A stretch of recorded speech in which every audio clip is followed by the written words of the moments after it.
I know that you have plenty of spirit, for even before you began to equip yourself with maxims, which were wholesome and potent to overcome obstacles, you were taking pride in your contest with fortune, and this is all the more true, now that you have grappled with fortune and tested your powers. For our powers can never inspire in us implicit faith in ourselves except when many difficulties have confronted us on this side and on that, and have occasionally even come to close quarters with us. It is only in this way that the true spirit can be tested, the spirit that will never consent to come under the jurisdiction of things external to ourselves. This is the touchstone of such a spirit. No prizefighter can go with high spirits into the strife if he has never been beaten black and blue. The only contestant who can confidently enter the lists is the man who has seen his own blood, who has felt his teeth rattle beneath his opponent's fist, who has been tripped and felt the full force of his adversary's charge, who has been downed in body but not in spirit, one who, as often as he falls, rises again with greater defiance than ever.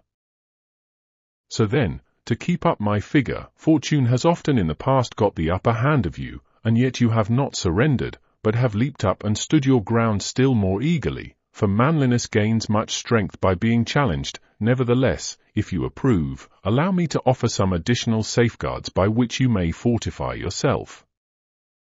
There are more things, Lucilius, likely to frighten us than there are to crush us. We suffer more often in imagination than in reality. I am not speaking with you in the Stoic strain, but in my milder style, for it is our Stoic fashion to speak of all those things, which provoke cries and groans, as unimportant and beneath notice, but you and I must drop such great-sounding words, although, heaven knows, they are true enough.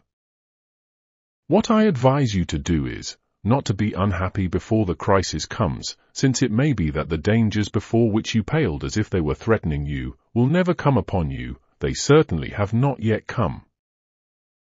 Accordingly, some things torment us more than they ought, some torment us before they ought, and some torment us when they ought not to torment us at all. We are in the habit of exaggerating, or imagining, or anticipating sorrow. The first of these three faults may be postponed for the present, because the subject is under discussion and the case is still in court, so to speak. That which I should call trifling, you will maintain to be most serious, for of course I know that some men laugh while being flogged, and that others wince at a box on the ear. We shall consider later whether these evils derive their power from their own strength, or from our own weakness.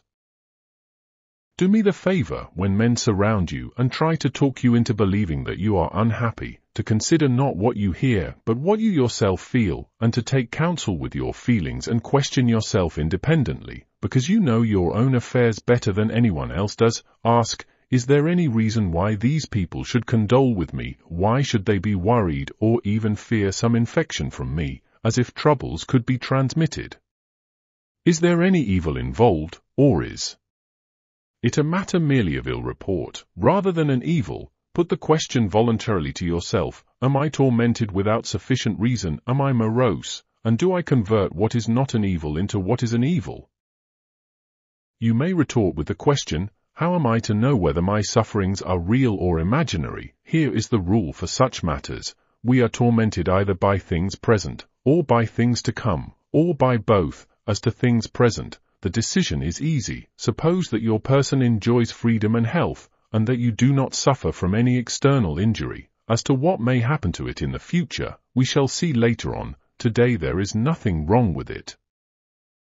But, you say, something will happen to it. First of all, consider whether your proofs of future trouble are sure, for it is more often the case that we are troubled by our apprehensions, and that we are mocked by that mocker, rumor, which is wont to settle wars, but much more often settles individuals. Yes, my dear Lucilius, we agree too quickly with what people say. We do not put to the test those things which cause our fear. We do not examine into them. We blench and retreat just like soldiers who are forced to abandon their camp because of a dust cloud raised by stampeding cattle, or are thrown into a panic by the spreading of some unauthenticated rumor.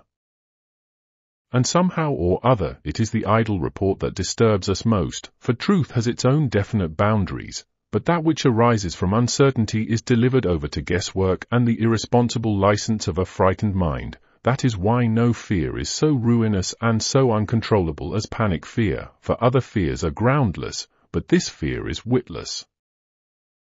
Let us then look carefully into the matter. It is likely that some troubles will befall us, but it is not a present fact. How often has the unexpected happened? How often has the expected never come to pass? And even though it is ordained to be, what does it avail to run out to meet your suffering? You will suffer soon enough, when it arrives, so look forward meanwhile to better things. What shall you gain by doing this? Time. There will be many happenings meanwhile, which will serve to postpone, or end, or pass on to another person, the trials which are near or even in your very presence. A fire has opened the way to flight, men have been let down softly by a catastrophe, sometimes the sword has been checked even at the victim's throat, men have survived their own executioners, even bad fortune is fickle, perhaps it will come, perhaps not, in the meantime it is not. So look forward to better things.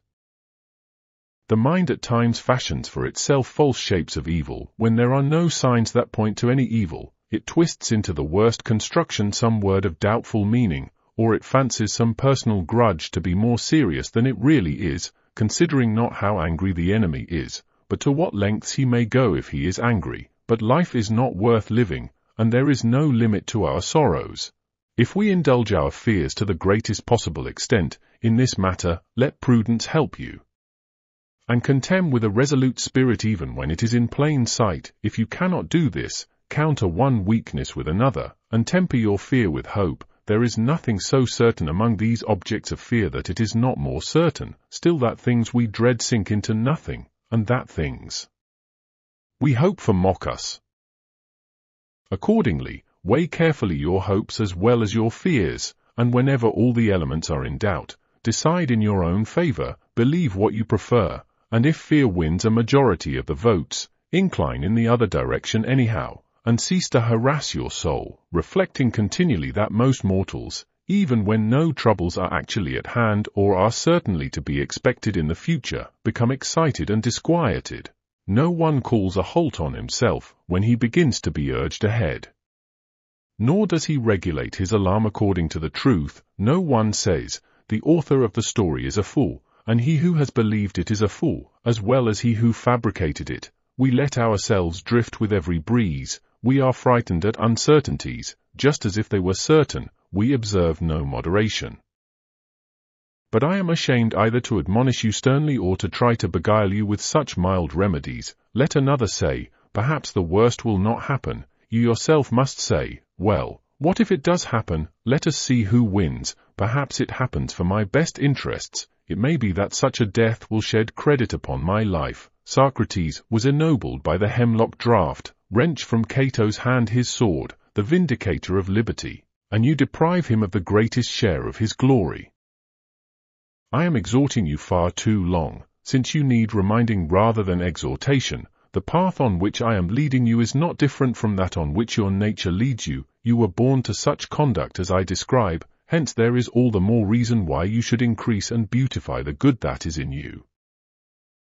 But now, to close my letter, I have only to stamp the usual seal upon it, in other words, to commit thereto some noble message to be delivered to you. Or the fool, with all his other faults, has this also, he is always getting ready to live. Reflect, my esteemed Lucilius, what this saying means, and you will see how revolting is the fickleness of men who lay down every day new foundations of life, and begin to build up fresh hopes even at the brink of the grave.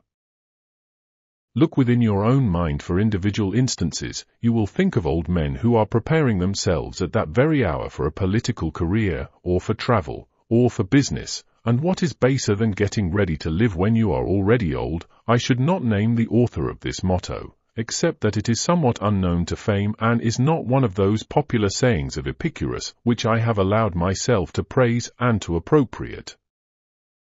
Farewell.